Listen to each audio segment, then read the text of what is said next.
Hello everyone. Today in Business Studies Chapter 5 Organizing, I am going to discuss the next topic, that is types of organization, informal organization. In the last video I have discussed about the formal organization.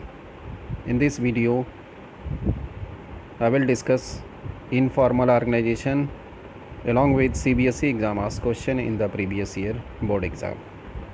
Let's start the topic. Informal organization. Informal organization is a interpersonal and social relations network which arises spontaneously in due course of work within the formal organization and not established by formal organization. Dear student, informal organization interpersonal and social relation जो employees के बीच में होते हैं उसकी वजह से ये एग्जिस्टेंस में आता है। जब फॉर्मल ऑर्गेनाइजेशन के अंदर एम्प्लॉयज़ एक दूसरे के साथ इंटरेक्शन करते हैं, वर्किंग रिलेशन में एक दूसरे के साथ बातचीत करते हैं, उस दौरान इनफॉर्मल ऑर्गेनाइजेशन का क्रिएशन होता है। इसलिए हम कह सकते हैं कि it created automatically due to interaction of employees of formal organisation.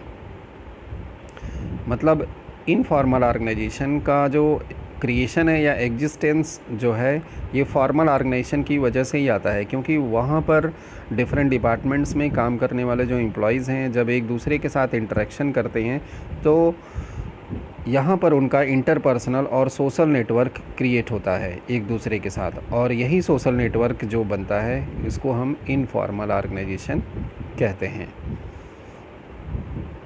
अब इसके फीचर की बात करते हैं।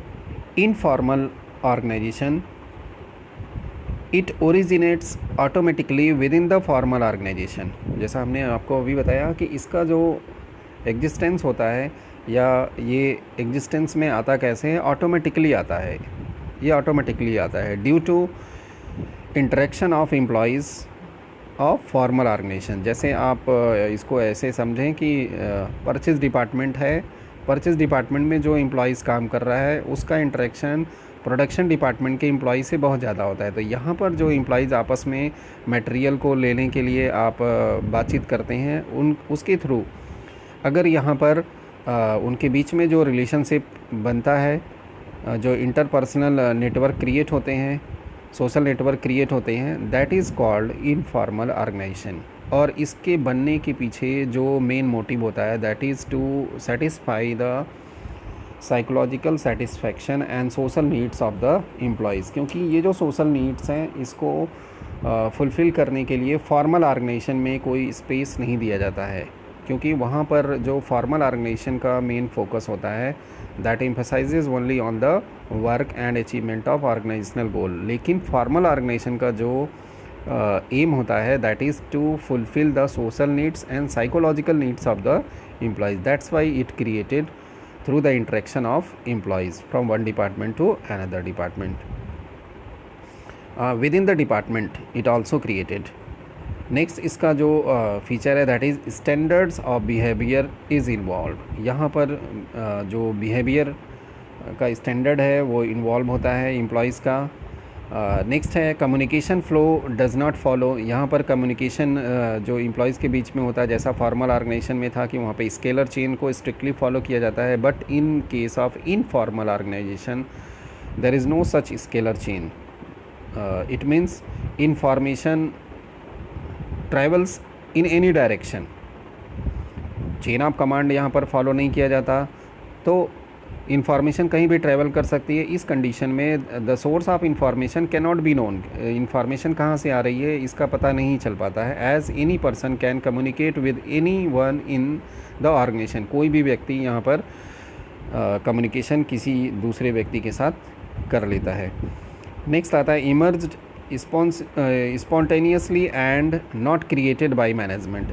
जो इनफॉर्मल ऑर्गेनाइजेशन है इसका मैनेजमेंट की तरफ से क्रिएशन नहीं होता, जबकि आपने फॉर्मल ऑर्गेनाइजेशन में देखा होगा कि फॉर्मल ऑर्गेनाइजेशन का जो क्रिएशन है वह डेलिबरेटली हायर मैनेजमेंट या टॉप लेवल मैनेजमेंट के द्वारा किया जाता है to achieve the organisational goal. लेकिन ये जो इनफॉर्मल ऑर्गेनाइजेशन है ये स्पॉन्टेनियसली क्रिएट होता है, ऑटोमेटिकली क्रिएट होता है, मैनेजमेंट के द्वारा इसका क्रिएशन नहीं किया जाता है। नेक्स्ट इसका फीचर है it has no definite structure, इसका कोई डेफिनेट स्ट्रक्चर नहीं होता है। As it is form by employees to get psychological satisfaction, क्योंकि ये एम्प्लॉयज़ के द्वारा फॉर्म किया जाता है उनकी साइकोलॉजिकल सेटिस्फेक्शन के लिए। नेक्स्ट आगे बढ़ते हैं। अब इसके एडवांटेजेस की बात करते हैं कि जब एक ऑर्गेनाइजेशन के अंदर इनफॉर्मल ऑर्गेनाइजेशन का फॉर्म क्रिएट हो जाता है तो इसका ऑर्गेनाइजेशन को फ़ायदा क्या मिलता है। जो सबसे पहला बेनिफिट यहाँ पर ऑर्गेनाइजेशन को मिलेगा that is fast communication. Communication जो होगा बहुत फास्ट होगा, क्योंकि स्केलर चेन फॉलो नहीं होता है, इंफॉर्मेशन बहुत तेज़ी से ट्रैवल करती है, बहुत तेज़ी से इंफॉर्मेशन स्प्रेड होता है यहाँ पर among the employees. The prescribed line of communication are not followed. Thus, the informal organization leads to faster spread of information as well as quick feedback. और यहाँ फीडबैक भी उसका बहुत तुरंत मिलता है। इसलिए कभी कभी नई नई पॉलिसीज़ को क्रिएट करते समय जो टॉप लेवल मैनेजमेंट है इनफॉर्मल ऑर्गेनाइजेशन की मदद लेता है ताकि जो क्विक फीडबैक है उस पर्टिकुलर पॉलिसीज़ के ऊपर, नए प्लान के ऊपर, वह एम्प्लॉयज़ की तरफ से उनको मिल जाए। नेक्स्ट इसका जो बेनिफिट होगा फुलफिल सोशल नीड्स। यही जो मेन पर्पज़ है इनफॉर्मल ऑर्गेनाइजेशन का वो यही है कि एम्प्लॉयज़ की सोशल नीड्स यहाँ पर आसानी से पूरी हो जाती है जो कि फॉर्मल ऑर्गेनाइजेशन में पूरी नहीं हो पाती थी। It helps to fulfil social needs of the members and allows them to find like minded people. एक जैसे लोगों को ये खोज पाते हैं और अपनी बातें कह पाते हैं, एक दूसरे से शेयर कर पाते हैं, जिससे उनको साइकोलॉजिकल और सोशल नीड्स उनकी पूरी हो जाती है। It enhances their job satisfaction since it gives them a sense of belongingness in the organisation. और इससे उनको अपने जॉब में सेटिस्फैक्शन को भी बढ़ावा मिलता है, साथ में ऑर्गेनाइजेशन के प्रति जो बिलोंगिंगनेस की फीलिंग है वो भी बढ़ती है, क्योंकि जो सोशल नीड्स है यहाँ पर एम्प्लॉयज़ के बीच में इंटरेक्शन होने की वजह से फुलफ़िल होती है। नेक्स्ट जो बेनिफिट होता है करेक्ट फीडबैक। जो टॉप लेवल मैनेजमेंट है या सीनियर्स हैं उनको इनफॉर्मल ऑर्गेनाइजेशन के थ्रू अपने जूनियर्स के बारे में करेक्ट फीडबैक मिल जाता है with the help of informal organization. It contributes towards fulfilment of organizational objectives by compensating or inadequacies in the formal organization. For example, employees' reactions towards plan and policies can be tested through the informal network. जब भी higher management या top level management नई plan and policies बनाते हैं तो उसको employees accept करेंगे कि नहीं करेंगे। तो इस तरह की इंफॉर्मेशन को, नए प्लान से रिलेटेड कुछ पॉलिसीज़ या इंफॉर्मेशन को top level management informal organization की मदद से उसको एम्प्लॉयज़ के बीच में स्प्रेड कर देते हैं ताकि एम्प्लॉयज़ का रिएक्शन उनको पता चल सके। तो इसलिए यहाँ पर इनफॉर्मल ऑर्गेनाइजेशन का ये एक बहुत बड़ा बेनिफिट है कि उनको किसी पर्टिकुलर पॉलिसीज़ से रिलेटेड क्या एम्प्लॉयज़ का रिस्पांस होगा ये फीडबैक मिल जाता है, ताकि अगर कोई नेगेटिव फीडबैक मिलता है तो वो प्लान को, पॉलिसीज़ को ले आने के पहले उसमें कुछ अमेंडमेंट करके उसको लागू कर पाते हैं। तो ये एक फ़ायदा यहाँ पर इनफॉर्मल ऑर्गेनाइजेशन को का मिलता है बिजनेस ऑर्गेनाइजेशंस को या जिस भी ऑर्गेनाइजेशन में लोग काम कर रहे हैं उस ऑर्गेनाइजेशन को मिलता है। तो यहाँ पर हमने आपसे 3 एडवांटेजेस की बात किया। फास्ट कम्युनिकेशन होगा, फुलफिल सोशल नीड्स होगा और करेक्ट फीडबैक। नेक्स्ट अब आगे बढ़ते हैं डिसएडवांटेजेस। इसमें कुछ कमियां भी हैं, अच्छाइयाँ भी हैं, तो कुछ कमियां भी हैं। ये जो डिसएडवांटेजेस हैं इसमें जो सबसे पहला डिसएडवांटेज है स्प्रेड र्यूमर्स। इनफॉर्मल ऑर्गेनाइजेशन में सोर्स ऑफ इंफॉर्मेशन का पता नहीं चलता है, इंफॉर्मेशन किसी भी डायरेक्शन में ट्रैवल करती है। कोई भी एम्प्लॉई किसी भी पर्सन के साथ इंफॉर्मेशन को शेयर कर लेता है, तो इसलिए यहाँ पर र्यूमर्स अफवाहें फैलने के चांसेस बहुत ज़्यादा होते हैं। और अगर कोई नेगेटिव इंफॉर्मेशन अगर स्प्रेड हो जाती है तो वो ऑर्गेनाइजेशन के लिए अच्छा नहीं होता है। इसलिए ये कहा जाता है कि इनफॉर्मल ऑर्गेनाइजेशन में become disruptive force when it spread rumours. अगर अफवाहें फैलाता है तो उस कंडीशन में एक ऑर्गेनाइजेशन के लिए एक डिसरप्टिव फोर्स की तरह हो जाता है, जिसका कि नेगेटिव इम्पैक्ट ऑर्गेनाइजेशन के ऊपर होता है। वहाँ का वर्किंग कंडीशन, वहाँ का डिसिप्लिन ये डिस्टर्ब हो सकता है इसकी वजह से। दूसरा जो disadvantage that is may bring negative result, ये कहा जाता है कि ये निगेटिव रिजल्ट भी ले आता है। Management may not successful to implement changes if the informal organization is strong and oppose it. कभी कभी क्या होता है कि जो मैनेजमेंट नई पॉलिसीज़ ले आना चाहता है या नए प्लान्स को इम्प्लीमेंट करना चाहता है, अगर इनफॉर्मल ऑर्गेनाइजेशन जो है एम्प्लॉयज़ का अगर ये बहुत ही स्ट्रॉन्ग है तो उस कंडीशन में कभी कभी मैनेजमेंट को इसका विरोध झेलना होता है। तो उस कंडीशन में अगर अपोज करते हैं एम्प्लॉयज़ थ्रू इनफॉर्मल ऑर्गेनाइजेशन, तो in that condition top level management will not be able to implement such changes. तो ये दूसरा इसका निगेटिव इम्पैक्ट ऑर्गेनाइजेशन के ऊपर पड़ता है। नेक्स्ट आते हैं मोर एम्फेसिस टू इंडिविजुअल इंटरेस्ट। जैसा आपने देखा फॉर्मल ऑर्गेनाइजेशन सिर्फ ऑर्गेनाइजेशन के इंटरेस्ट के ऊपर फोकस करता था, लेकिन इनफॉर्मल ऑर्गेनाइजेशन यहाँ पर सिर्फ इंडिविजुअल इंटरेस्ट की तरफ ही ध्यान देता है। मीन्स एम्प्लॉयज़ अपने इंटरेस्ट की बात करते हैं। इवन जब वो ग्रुप में भी मिलते हैं तो एक दूसरे से अगर ऑफिशियल मैटर को डिस्कस करते हैं तो एम्प्लॉयज़ आपस में भी ये कहते हैं कि नहीं, अभी ऑफिस की बात नहीं करो, अपनी बात करो, इस समय ऑफिस की बात नहीं करना है, वर्क से रिलेटेड कोई बात नहीं, हम अपनी बात करेंगे। तो यहाँ पर इंडिविजुअल इंटरेस्ट को ज़्यादा एम्फेसिस किया जाता है। It may pressurises to members to follow the group norms and it may harmful to organisation if norms set up by group against the organisational objective. तो इसलिए कहा जाता है कि ये ऑर्गेनाइजेशन के ऑब्जेक्टिव को अचीव करने के रास्ते में एक हर्डल्स की तरह काम करने लगता है। अगर यहाँ पर जो मेंबर्स हैं अगर एक ऐसे ऐसे रूल्स बना देते हैं या नॉर्म्स बना देते हैं जो कि अगेंस्ट द ऑर्गेनाइजेशन होता है या अगेंस्ट फॉर्मल ऑर्गेनाइजेशन, तो उस कंडीशन में ये एक ऑर्गेनाइजेशन के लिए अच्छा नहीं होता है।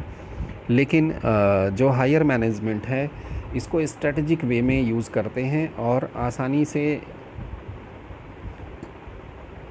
इनफॉर्मल ऑर्गेनाइजेशन का फ़ायदा ऑर्गेनाइजेशन को देने में यूज़ कर पाते हैं। तो इसलिए यहाँ पर मैनेजमेंट को ये ज़रूर ध्यान रखना चाहिए कि एम्प्लॉयज़ की सोशल नीड्स को भी पूरे होने के चांसेस दिए जाने चाहिए, तभी इनफॉर्मल ऑर्गेनाइजेशन का बेनिफिट ऑर्गेनाइजेशन को मिलेगा।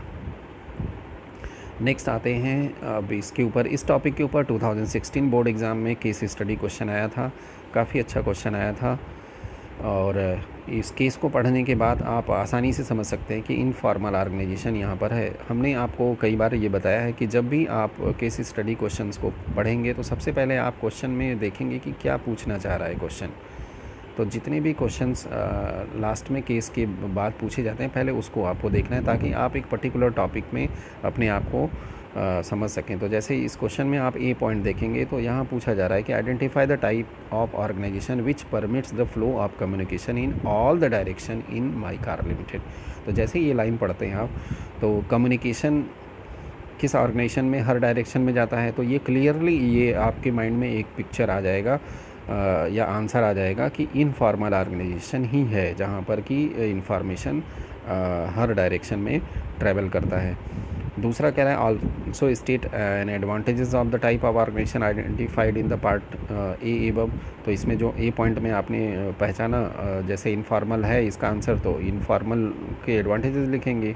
और 2 वैल्यूज़ पूछा गया, तो अभी फ़िलहाल वैल्यूज़ तो आपके एग्ज़ाम में नए सिलेबस के अकॉर्डिंग नहीं आएंगे, तो पहले 2 के आंसर यहाँ पर देख लेते हैं। तो जो केस स्टडी क्वेश्चन है वो कुछ इस तरह बनता है। अब हम इसको पढ़ के आपको थोड़ा आइडिया देते हैं कि किस तरीके से आसानी से आप पहचानते हैं। देखिए, my car limited decided to set up its new car manufacturing factory in the backward area of West Bengal where very less job opportunities were available. People of that area welcome this effort of My Car Limited. The company also decided to provide facilities like school, hospital, market, etc. in the factory premises so that the people are attracted to join the factory as workers. My Car Limited started earning huge profit. Another competing company asked its production manager Arvind to investigate the reason of earning huge profit by My Car Limited. Arvind found that in both the companies there was systematic coordination among the various activities to achieve organizational goals. Every employee knew who was responsible and accountable to whom. The only difference was in his organization, communication took place only through the scalar chain, where as My Car Limited was allowing flow of communication in all direction as per the requirement, which led to faster spread of information as well as feedback. Now My Car Limited और जो दूसरी company है, उन दोनों में जब comparison किया गया तो मिस्टर अरविंद ने जो कंपैरिजन किया उसमें यही पाया कि जो इन्फॉर्मेशन है उनकी कंपनी में स्केलर चेन को स्ट्रिक्टली फॉलो किया जा रहा है, जबकि माई कार लिमिटेड में इन्फॉर्मेशन हर डायरेक्शन में, इन ऑल डायरेक्शन।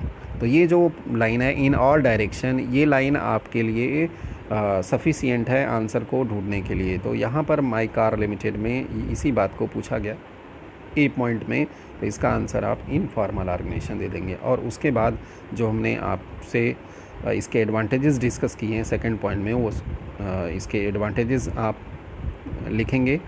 और वैल्यूज़ यहाँ पर है, तो वैल्यूज़ अभी फ़िलहाल जो आपका सिलेबस है उसके अकॉर्डिंग सिलेबस में नहीं है, तो जो कमिंग एग्ज़ाम्स हैं उसमें तो नहीं आएगा।